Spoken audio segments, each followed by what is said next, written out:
Hello friends. आज हम जानेंगे जीन पियाजे के संज्ञानात्मक सिद्धांत। तो जीन पियाजे स्विट्जरलैंड के एक मनोवैज्ञानिक थे। उन्होंने बच्चों को सक्रिय निर्माता और नन्हे वैज्ञानिक माने, क्योंकि बच्चे जो कुछ भी सीखते हैं अपने प्रयोग के द्वारा सीखते हैं। उनमें ये प्रवृत्ति रहती है किसी भी चीज को जानने की कि क्या, क्यों, कैसे। इस क्वेश्चन का आंसर वे हमेशा ढूंढते रहते हैं। जीन पियाजे रचनावादी रेडिकल कंस्ट्रक्टिविस्ट वैज्ञानिक थे। उन्होंने माना विकास से अधिगम होता है, ना कि अधिगम से विकास। और उन्होंने यह भी माना कि पहले विचार आता है तब भाषा का विकास होता है। उन्होंने विकास को एक असतत प्रक्रिया माना, डिसकंटिन्यूअस प्रोसेस माना, क्योंकि उन्होंने विकास को 4 स्टेजेस में बांटा है। उन्होंने स्कीमा नामक एक कॉन्सेप्ट दिया, और ये स्कीमा एक मानसिक संरचना है, मेंटल स्ट्रक्चर है, जिसमें किसी भी वस्तु के बारे में जो सूचनाएं होती हैं उसे स्कीमा कहा जाता है। उन्होंने यह बताया कि बच्चा और वयस्क में जो सीखने की मात्रा होती है वो एक समान होती है, लेकिन जो क्वालिटी होता है वो अलग होता है। जीन पियाजे ने विकास को प्रभावित करने वाले कारक 4 प्रमुख कारक दिए हैं: परिपक्वता, अनुभव, सामाजिक अंतःक्रिया और संतुलन। परिपक्वता जो हेरिडिटी से संबंधित है। अनुभव, जो भी बच्चा करके सीखता है वह उसके अनुभव में शामिल हो जाता है। और बच्चा समाज में रह के जो अंतःक्रिया करके जो सीख रहा है वो सामाजिक अंतःक्रिया हो जाता है। लेकिन जीन पियाजे ने सामाजिक अंतःक्रिया को उतना महत्व नहीं दिया है। और चौथा है संतुलन, इक्विलिब्रेशन। आगे हम जानेंगे फ्रेंड्स संतुलन क्या होता है। उन्होंने संतुलन को 2 भागों में बांटा: अनुकूलन और संगठन। अनुकूलन, अडेप्टेशन। बालक अपने वातावरण में, अपने परिवेश में जो कुछ भी सुधार कर खुद को ढालता है वो अनुकूलन हो गया। और संगठन, जो कुछ भी सीख रहा है, जो सूचनाओं का एकत्र कर रहा है, वह संगठन कहलाता है। अनुकूलन को उन्होंने 2 भागों में बांटा: आत्मसातकरण और समायोजन। आत्मसातकरण, असिमिलेशन, मतलब बालक इसमें अपने पूर्व ज्ञान में नए ज्ञान को ऐड करता है, जोड़ता है। और समायोजन में अपने पूर्व ज्ञान में चेंज कर, उसे मॉडिफाई कर, परिस्थिति के अनुसार उसमें एडजस्ट करता है। आगे हम जानेंगे फ्रेंड्स अनुकूलन की प्रक्रिया कैसे होती है। बालक अपने संज्ञान में अपने बालक अपने संज्ञान में नए ज्ञान को ऐड करता है, जोड़ता है, वो आत्मसातकरण होता है। फिर वह उसमें संतुलन करता है।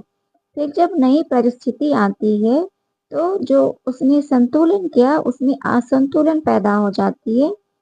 फिर उसमें परिस्थिति के अनुसार उसे वो एडजस्ट करता है, उसमें चेंज करता है और समायोजन करता है।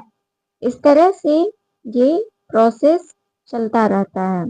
जीन पियाजे ने विकास को एक असतत प्रक्रिया बताया है, क्योंकि पियाजे ने संज्ञानात्मक विकास को 4 चरणों, 4 स्टेजेस में बांटा है।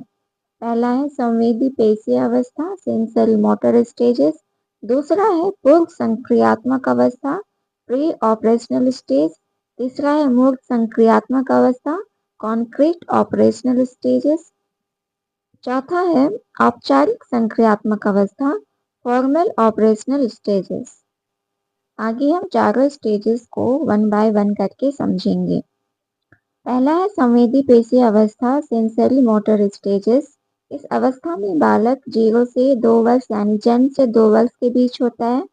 बालक जो कुछ भी सीखता है अपनी इंद्रियों के द्वारा सीखता है। उसकी इंद्रियां उसके टीचर का काम करती है। जो कुछ भी वो देखता है, सुनता है, टच करता है, टेस्ट करता है, उसके द्वारा वो सीखता है। इस अवस्था में बालक अपने वातावरण से अनुकरण करके सीखता है। इस अवस्था में बालक में वस्तु स्थायित्व का गुण आ जाता है।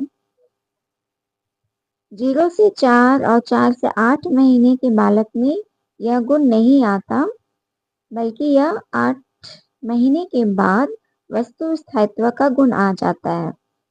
तो ये वस्तु स्थायित्व गुण क्या होता है? बालक किसी वस्तु को देखता है और यदि उस वस्तु के गायब हो जाने से उसे लगता है कि उसका अस्तित्व नहीं है, यानी वो वस्तु अभी एग्जिस्ट नहीं कर रहा है, तो उसमें वस्तु स्थायित्व का गुण नहीं आया है। लेकिन जब बच्चा वस्तु के गायब हो जाने के बाद, यानी वस्तु को उसके सामने से हटाने के बाद भी उसे लगता है कि वस्तु अभी भी एग्जिस्ट कर रहा है, अस्तित्व में है, तो वह तो स्थायित्व का गुण उस बालक में आ गया है। दूसरा स्टेज है पूर्व संक्रियात्मक प्री ऑपरेशनल। इस अवस्था में बालक 2 से 7 वर्ष का होता है। इस अवस्था में बालक में तर्क करने की शक्ति जो होती है वो नहीं होती है, वो तर्क वितर्क नहीं कर सकता। इस अवस्था में बालक में जीववाद एनिमिज्म का गुण होता है, मतलब जो निर्जीव वस्तु है उसे भी सजीव मानता है। जैसे उसके खिलौने अगर गिर गए हो तो उसे लगेगा कि उसे भी चोट आई है।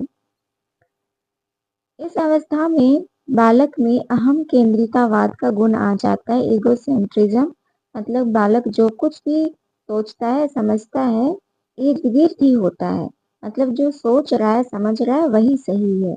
इस अवस्था में बालक में रिवर्सिबिलिटी का गुण नहीं होता। जैसे पानी से बर्फ बनता है और बर्फ पिघलने के बाद फिर पानी बन जाता है, इस प्रोसेस को बालक नहीं समझ पाता। बालक में केंद्रीयकरण सेंट्रेशन का गुण होता है, मतलब बालक खुद को ही केंद्र मानता है। इस अवस्था में बालक का भाषा का ज्ञान का विकास हो जाता है। बालक में संरक्षण का गुण में कमी होती है। संरक्षण के बारे में हम अगले स्टेजेस में पढ़ेंगे फ्रेंड्स। तीसरा अवस्था है मूर्त संक्रियात्मक अवस्था, कॉन्क्रीट ऑपरेशनल स्टेजेस।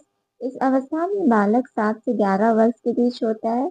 इस अवस्था में बालक तर्क वितर्क कर सकता है और इस अवस्था में रिवर्सिबिलिटी का गुण बालक में आ जाता है।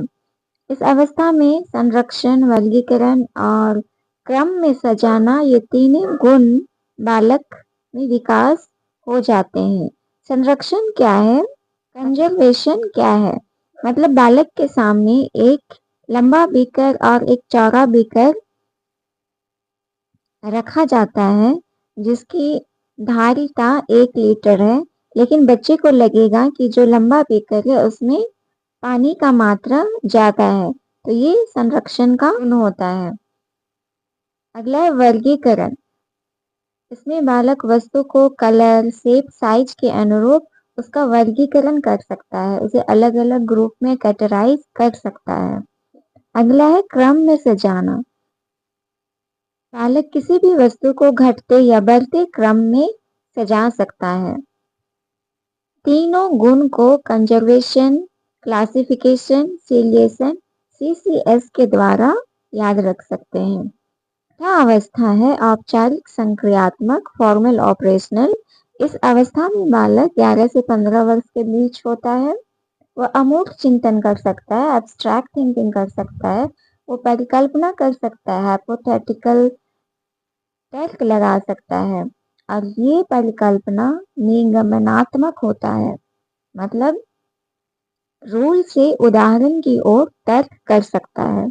उसमें इतनी समझ आ जाती है कि वो नियम को समझकर उसके उदाहरण बता सकता है, और यह किशोर अवस्था में होता है। यहाँ और एक कॉन्सेप्ट समझने की जरूरत है फ्रेंड्स। जो मूर्त संक्रियात्मक अवस्था और औपचारिक संक्रियात्मक अवस्था होता है, इन दोनों को कौन सा गुण अलग करता है?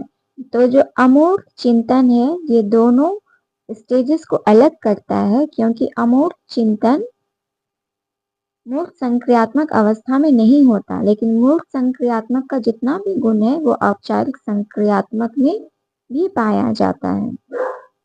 आगे हम कुछ PYQ क्वेश्चन देखेंगे फ्रेंड, जिससे इसका कॉन्सेप्ट और अच्छे से समझ में आ जाए।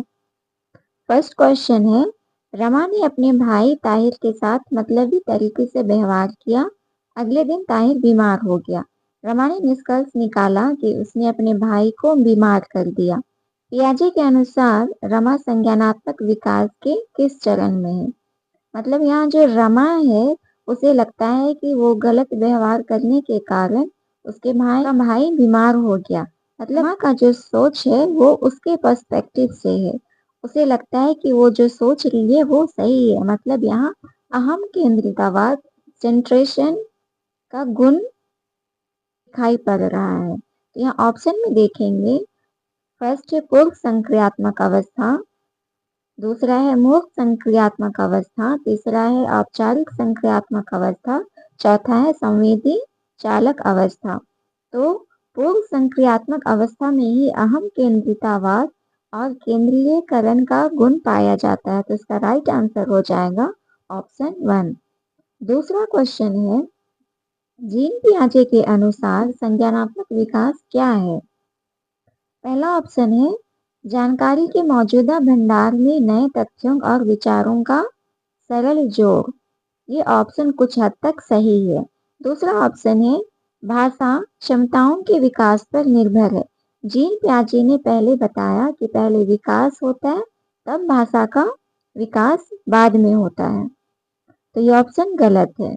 तीसरा ऑप्शन है सांस्कृतिक उपकरणों का उपयोग करने की योग्यता प्राप्त करने की प्रक्रिया है। जीन पियाजे ने सांस्कृतिक किसी भी चीजों के बारे में नहीं बताया है, तो ये ऑप्शन भी गलत है। चौथा ऑप्शन है किसी के स्कीमा को बदलकर पर्यावरण के अनुकूलन की प्रक्रिया है। जीन पियाजे ने बताया था फ्रेंड्स, और उन्होंने स्कीमा नामक कॉन्सेप्ट के बारे में भी बताया कि जो बालक में पूर्व ज्ञान है उसमें वह नए ज्ञान को जोड़ता है और अपनी परिस्थिति, अपने वातावरण के अनुसार उसमें अनुकूलन की प्रक्रिया करता है। ये ऑप्शन बिल्कुल सही है। तीसरा क्वेश्चन है, पियाजे के अनुसार निम्नलिखित में से कौन सा आत्मसातकरण का उदाहरण है? आत्मसातकरण में फ्रेंड्स बालक अपने पूर्व ज्ञान में नए ज्ञान को ऐड करता है। तो इसका फर्स्ट ऑप्शन है एक बच्चा अतिरिक्त पहियों के साथ साइकिल चलाना सीखता है। यहाँ किसी ऑब्जेक्ट के बारे में बात किया जा रहा है। दूसरा है बच्चा पहली बार अपने जूतों को बांधना सीखता है। तो यहाँ पहली बार का कोई कॉन्सेप्ट नहीं है। तीसरा है बच्चा परिचित वस्तु के लिए नए शब्द सीखता है। मतलब पहले से जो बच्चा जानता है, जिस वस्तु के बारे में जानता है, उस वस्तु के लिए नए शब्द सीखता है। मतलब जो उसका प्रीवियस नॉलेज है उसमें नए ज्ञान को ऐड कर रहा है। तो ये ऑप्शन बिल्कुल सही होगा। चौथा ऑप्शन है एक बच्चा महसूस करता है कि कुत्ता और बिल्ली दोनों जानवर हैं। यहाँ फ्रेंड्स बालक ये समायोजन कर रहा है कि कुत्ता और बिल्ली दोनों जानवर हैं। चौथा क्वेश्चन है, जीन पियाजे की एक महत्वपूर्ण आलोचना यह है कि वह किस विकास पर, किसके प्रभाव पर पर्याप्त रूप से विचार करने में विफल थे। मतलब जीन पियाजे की क्या आलोचना थी कि उन्होंने जो विकास के प्रभाव के बारे में बताया वो विफल रहा। तो यहाँ 4 ऑप्शन दिए हुए हैं फ्रेंड्स, संस्कृति, अनुभव, क्रिया और परिपक्वता। तो मैंने बताया था कि विकास को प्रभावित करने वाले उन्होंने 4 कारक दिए थे, अनुभव, क्रिया, परिपक्वता और सामाजिक अंतःक्रिया। उन्होंने संस्कृति के बारे में कुछ भी नहीं बताया। तो होगा option 1। I hope friends Jean पियाजे का संज्ञानात्मक सिद्धांत के बारे में समझ में आ गया होगा। मिलते हैं नेक्स्ट वीडियो में नेक्स्ट कॉन्सेप्ट के साथ। वीडियो हेल्पफुल हो तो लाइक, शेयर और सब्सक्राइब करें।